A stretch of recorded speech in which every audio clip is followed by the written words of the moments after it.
Welcome to Between Soul and Sky.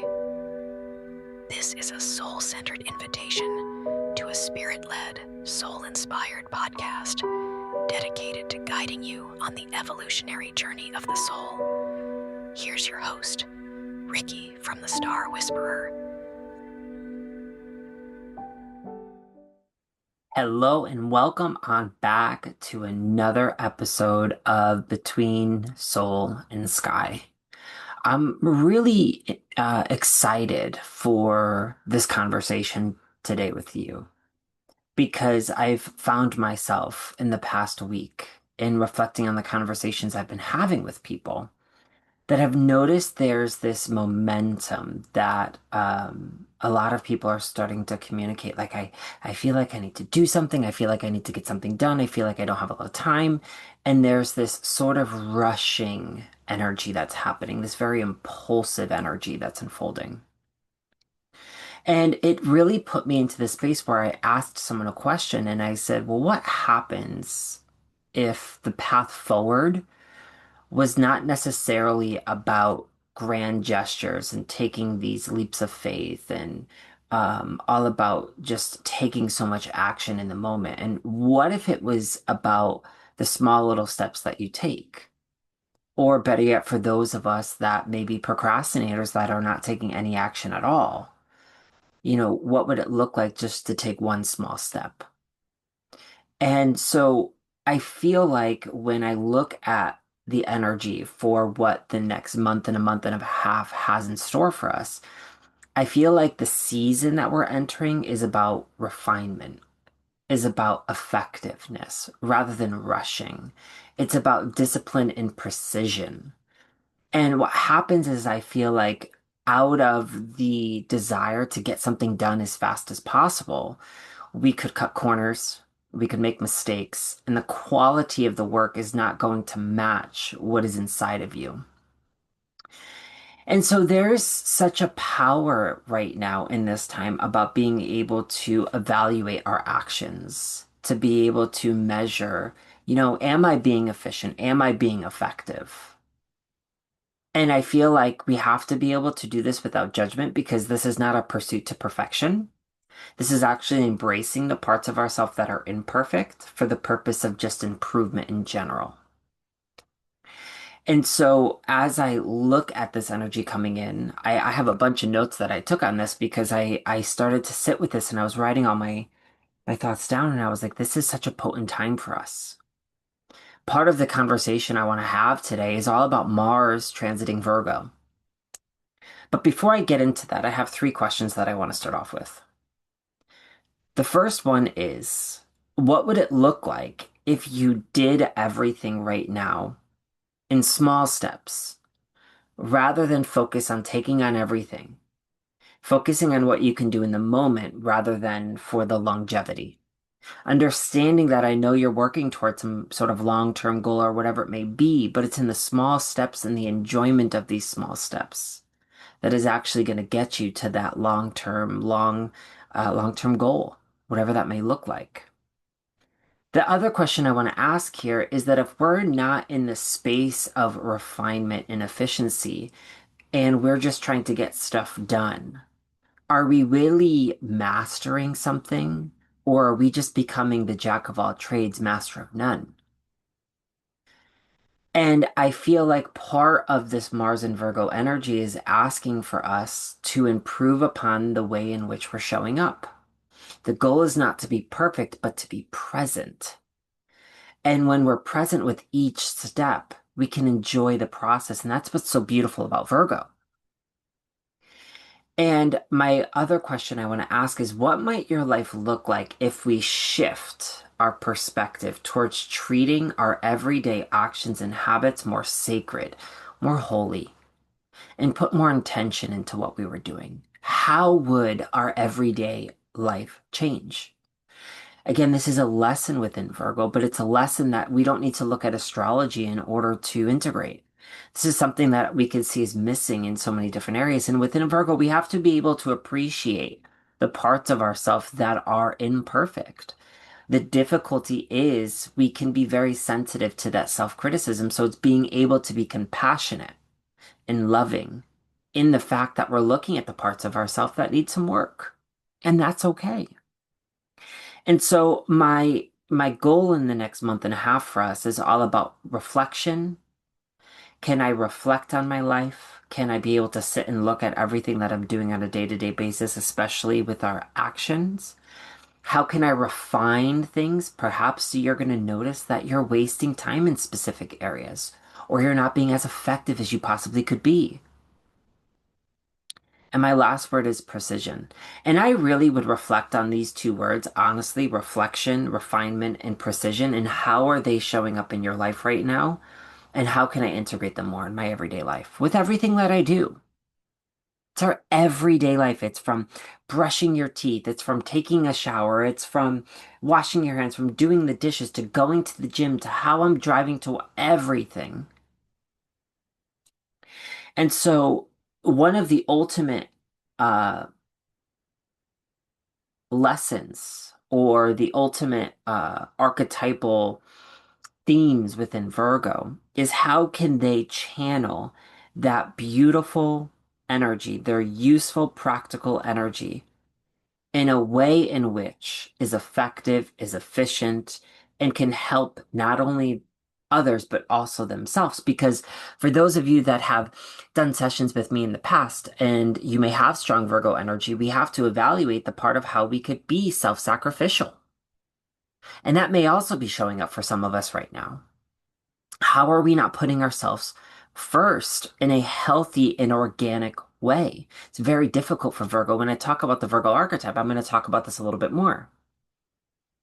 And so, as I press forward into this, my goal is to bring up the themes of how can I channel discipline in my devotion to what I'm doing, to be consistent in what I'm doing, to be careful of burning myself out. Don't take on more than you know than you're not ready for. Be able to create the consistent and the discipline and be devoted to that practice of whatever that may be, whether it's starting a business or starting meditation. The other big thing that I could feel into the next month and a half, one of the words that I wrote was sacred action. Because, here between soul and sky, I very much believe that everything that we're experiencing is a part of our personal evolution and our consciousness. And so what is happening right now is going to be an invitation for us to evolve and grow our consciousness. The question is whether or not we're ready for that and whether or not we're going to step up to the plate. So before I get into exploring a little bit about Mars and Virgo, I want you to take a moment and ask yourself in your current life right now, where do you feel as if there's opportunity for improvement and growth? And I don't want you to beat yourself up. I want you to do this with a compassionate heart. Put your hands on your heart and say to yourself, I love myself and I want the best for myself. And I know that I could do better in this area of my life. And that is okay. It's through the acceptance of that can there be change, right? And so, as we're getting into this, I want to talk a little bit about Mars energy because I sometimes think evolutionary astrology has a different or a deeper perspective of Mars. And now, Mars is considered the modern ruler of Aries. It is the traditional ruler as well, but in evolutionary astrology, it is the only ruler of Aries, and it doesn't rule Scorpio. The modern ruler of Scorpio is Pluto. And what we see here is that Mars and Scorpio are known as octaves of each other, where Mars is the lower octave of Pluto. So they have a relationship with each other. For those of you that are not familiar with astrology, octaves are something that you can find, for an example, in music, where there could be three notes that I think, and I hope I'm not wrong when I say this, they're about 6 levels higher than each other or 3 levels higher than each other. And when you play three notes together, they sound in harmony. And we have the same thing in astrology, where Pluto and Mars have this relationship together, whereas Pluto can represent the unconscious desires of the soul. Mars is going to represent the conscious choices and actions towards those desires, as seen through Pluto.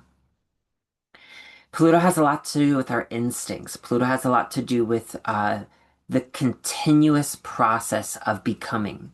It has a lot to do with our will, our ability to take action. In our charts, we could see that Mars can indicate where the soul is going to pursue consciously desires, where the soul is going to show us this is where I'm going to consciously focus desires in this lifetime.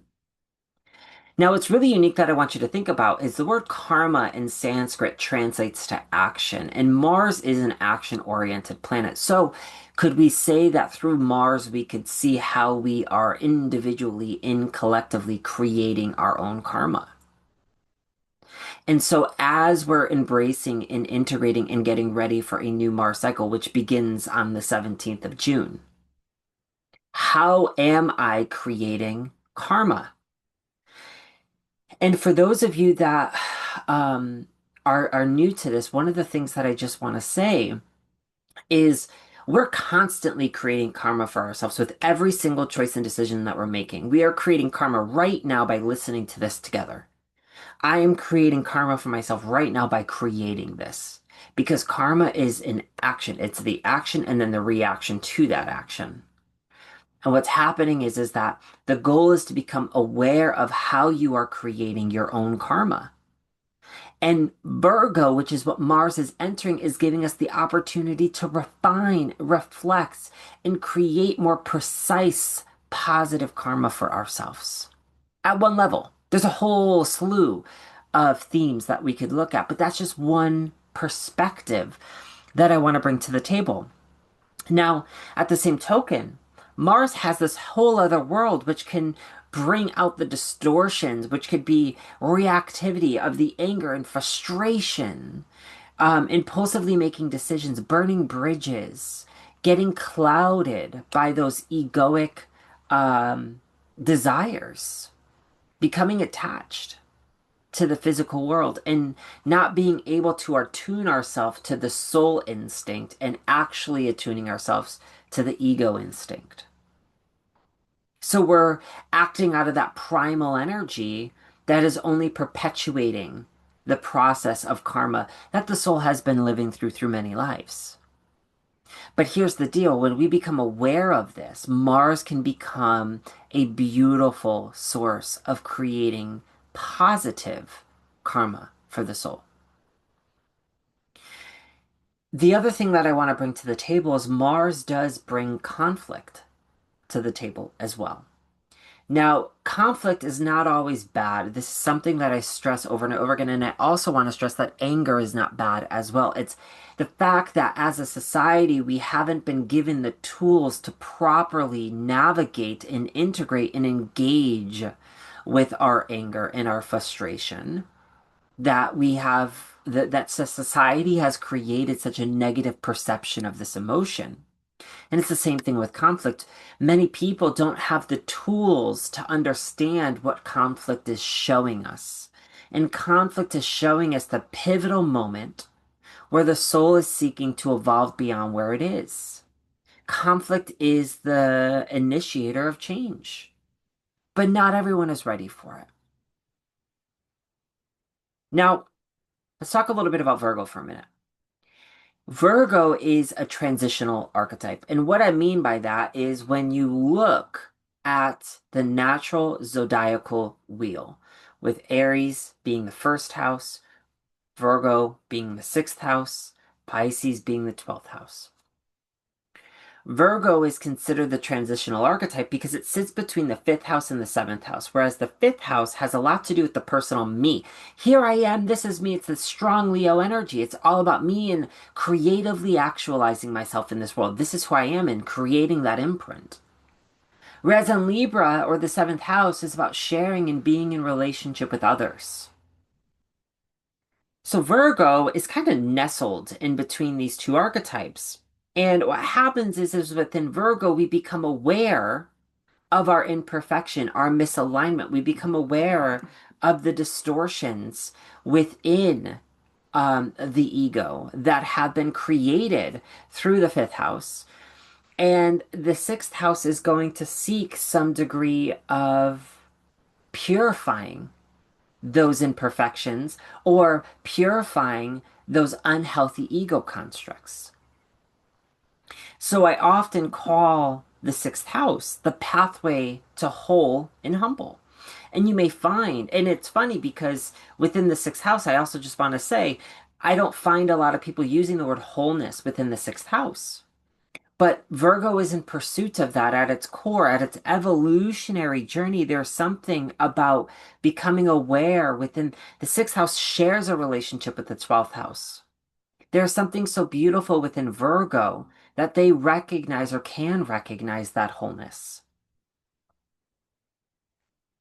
And then there's this humble quality because at a heightened level, Virgo understands deeply the dynamic between human beings, which is why in the sixth house, some people call it the house of service.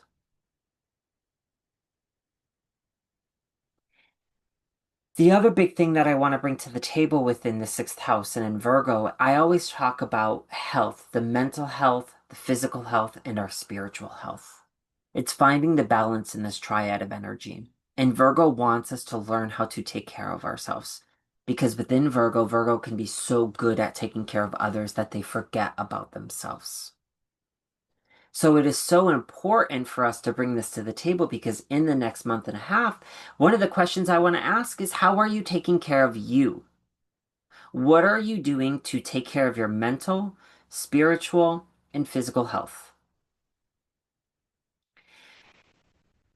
Being that this is a mutable house and a mutable sign, Virgo, there is a lesson tied to discernment and discrimination.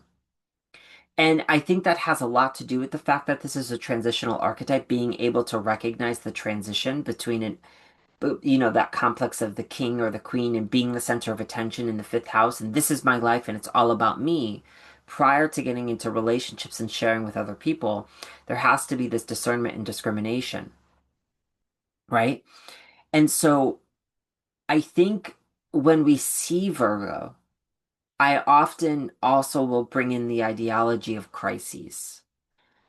And for the purpose of today's podcast, I don't want to get so deep into the Virgo crises wheel that can be created, but what I just want to appreciate is that Virgo has this ability within itself to produce crisis or problems or conflict for the purpose of getting Virgo to grow, to evolve its consciousness. Sometimes that manifests out of that self-sacrificial behavior, not understanding where their boundaries are. At the other token of this, we have to appreciate some of the shadows here that are going to manifest. And some of the shadows within Virgo are going to be tied to over critical behavior, over criticizing the self or over criticizing others, being a perfectionist, thinking that everything needs to reach this level of perfection to the point in which it actually can drain and defeat the soul. That it could just be such a shutdown energy where it can knock our ability to be effective or efficient and we never produce, we never do. That can create that procrastination. That can create the overthinking. And I always say that overthinking is a result of not trusting yourself. And I ask this of you, why don't you trust yourself? Who is more qualified in your own life to trust yourself than you? Who is more qualified? Why are you giving your power away to other people? Why are you giving other people more power over your life than you? So, as we look at Mars coming into Virgo, which again starts on June 17th until August 6th, Mars in Virgo can become very much the disciplined, meticulous, self-aware soul. This is someone that can become very aware of every action that they're taking. This could be a very detailed oriented, very regimented individual where they understand and calculate it. As I'm saying this, I get that intuitive energy of a very calculated individual and how they're taking steps towards things. Now, the thing with Mars in Virgo is what's being asked of us individually and collectively right now is to evaluate how and why we are taking the action we are taking. What are you doing? What is the action you're taking in your life right now, and why are you doing it? If you are not doing it consistently and it is not for a larger purpose that is going to help you and others, why are we doing what we're doing? There's something about this that also ties into honesty and integrity for me. Are you taking action with integrity? Are you being a role model in your own life? Are you being that most authentic individual in your own life? Are you living and breathing who you say you are? This is a transitional archetype. Mars in Virgo has this transitional vibration for the purpose of improvement. This is the time for us to embrace improvement. And whatever that looks like, maybe you need to clean your home. Maybe you need to get some shit together. Maybe some things are really chaotic in your life right now and you need to get order and structure in your life. That's the other big thing with Virgo is all about order and the desire for order. Find me a Virgo that doesn't like order. They like to have things structured for themselves. And we need to be conscious and careful that we're not being structured to the point of control. I always say that controlling tendencies tie back to perhaps areas in our life that were out of control or chaotic. So we're trying to control the outcome. If we're trying to do that, it's not going to work. It's only going to perpetuate the problem. So being aware of these patterns is super important, and Mars and Virgo could bring all of this to the surface for us, especially when Mars comes to the South Node in July, on July 22nd. These themes are going to be very, very, very, very, very prominent for us. So these are four things that I wrote down that I encourage all of us to embrace, to integrate, and to engage with. Number one is confront any conflict or crises in our life for the purpose of improvement and being better. At the core of Virgo is to improve, to become more efficient, and to be better. Not perfect, but better. Number two, how can I be more intentional with every action and every choice I'm making in my life? What would that look like? So before you do anything, why are you doing what I'm doing? And what is the energy you're bringing to what you're doing? That is going to make you so much better of a manifester if you are able to practice more intentionality in your everyday life. Number three, heal whatever is the root cause of your critical tendencies or your perfectionist tendencies. Look at them for where they come from and why they exist. Because unhealthy perfectionism will keep you stuck and will never manifest the results in your life that you want. And it'll keep you separated from God, from the universe, from source. And the fourth one is look at your daily habits. How are you staying stuck?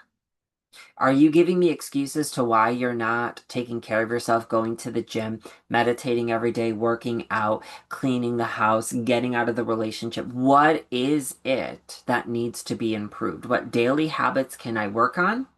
What daily habits can I integrate? Where is the opportunity for refinement? And in this, be aware, not only in you, but other people, of the hypercritical voices of you're not good enough. You're not pretty enough. You don't look good enough. This isn't perfect enough. This isn't well enough. Whatever it is, be careful of the hypercritical voice. Let's ease perfectionism with compassion and unconditional love. If you are feeling tired, give yourself a break. It is okay to have a break. It is okay to relax your energy. Be careful of the tendency to become obsessive, whether it's obsessive over your flaws, obsessively guilty, obsessively shameful. These are all the shadows that Mars and Virgo can bring to the table. Now, what I also just want to bring to the light is for those of you that are working on projects, business ideas, or whatever it may be, and you're having a difficult time taking action right now, Mars could bring to the surface the opportunity for us to get structured with the action we need to take. Last year, I had the opportunity to sit down and actually go for a walk with a Swami from India. And there was a small group of us, and someone asked him a question about procrastination and achieving a goal. And he shared a little bit of wisdom that I want to share with you in hopes that it's going to bring maybe a strategy or a tool for you. And he said, I want you to look at your goal, whatever that may be, and I want you to break it amongst 100%. So if we look at your goal, the totality of your goal is 100% completed. Let's break it into individual teeny little percentages of 1%. Okay? Let's look as if you just did every single day 1% of effort towards whatever that goal was. And if that is too much for you, 0.5% of an effort. Okay? And you just did 1% or 0.5% a day of effort every single day towards those goals. Those are literally called the baby steps. Between 100 days and 200 days, which is still less than a year, you would have achieved whatever goal you put out for yourself. So I challenge you, if you're feeling stuck right now with a goal that you don't feel like how you can achieve this or what it may be, try this approach and then create for yourself 5 practical, tangible action steps you could take in the next 5 to 10 days and take a 0.5% of effort or 1% of effort towards achieving this list. Continue the cycle over and over and over again. And it will become a disciplined habit with consistency. And there's no better time to do this than Mars in Virgo. Okay? So some dates that I want to bring to the table that I'm watching here is on July 22nd, Mars will conjunct the South Node in Virgo.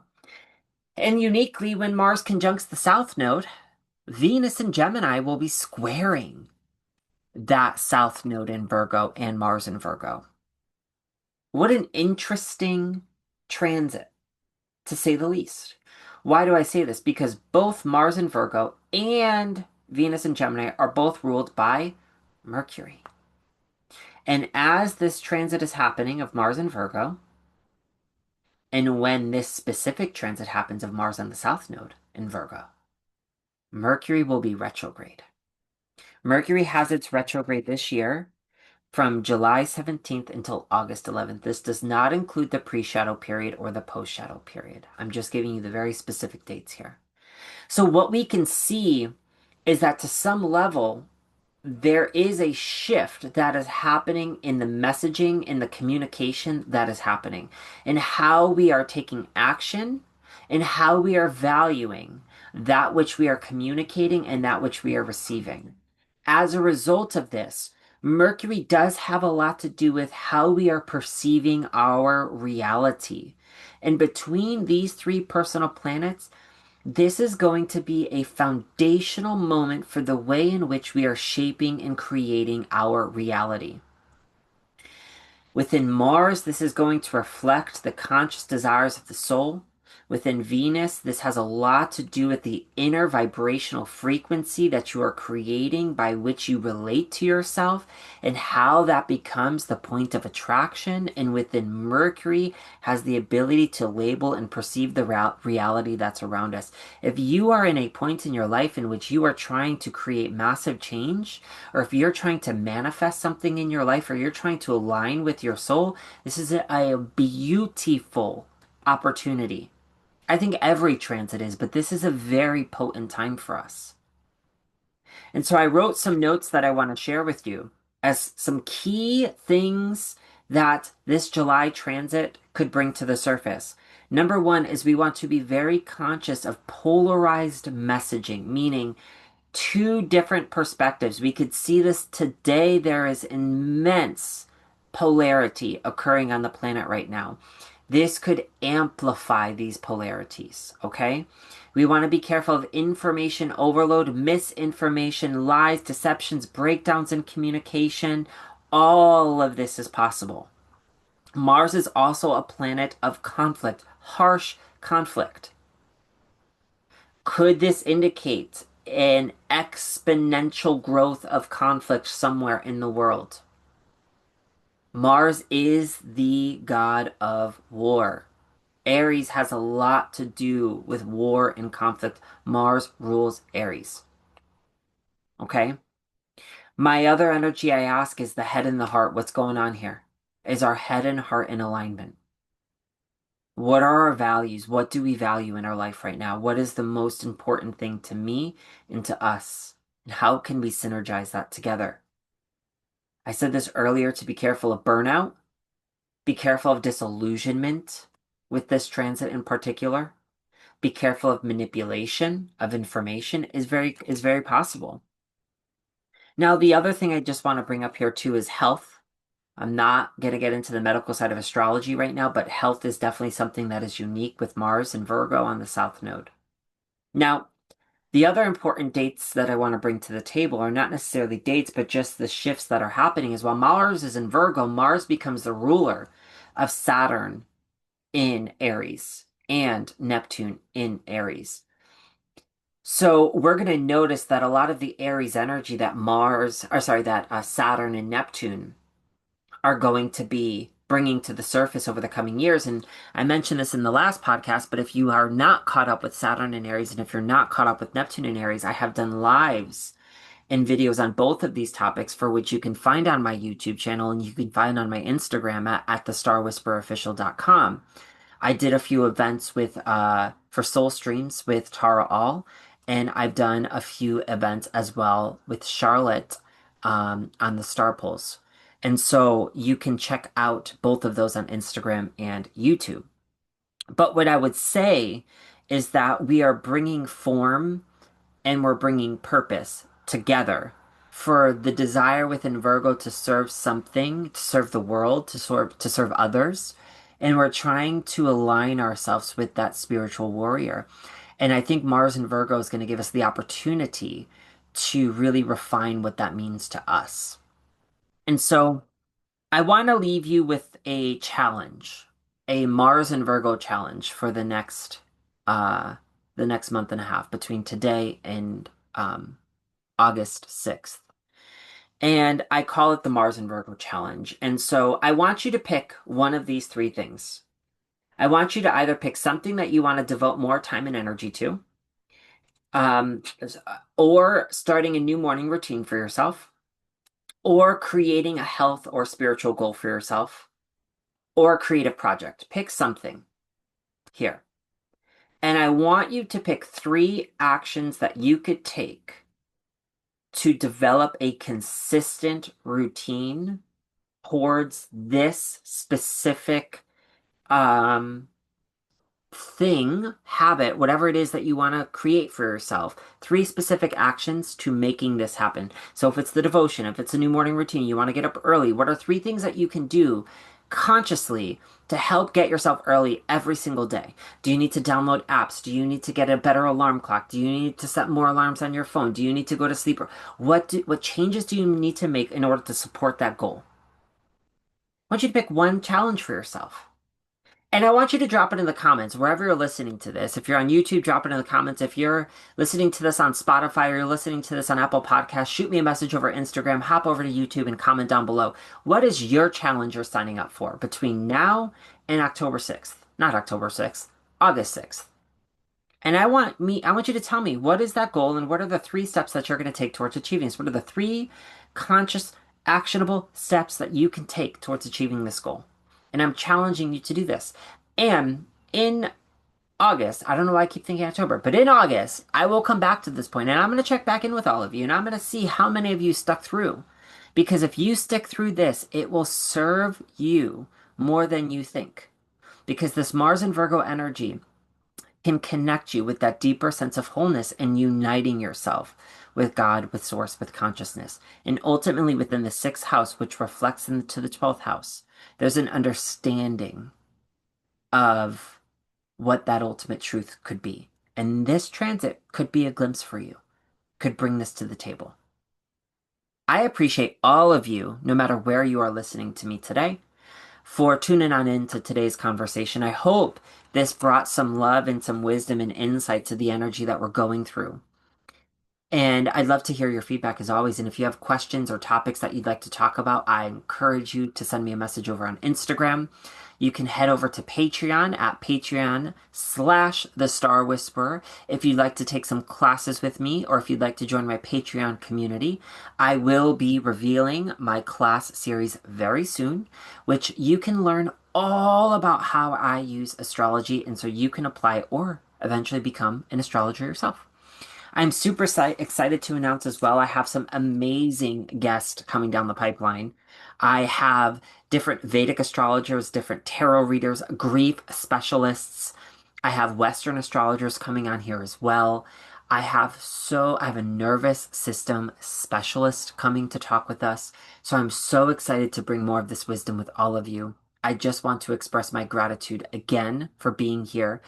And I hope you all really take the time to see the opportunity in this transit. And I hope you treat the next month and a half as a sacred invitation from the universe to engage, to integrate, and to evolve. Many blessings to all of you, and I hope you have a beautiful day or night wherever you are. And from me to you, have a good one.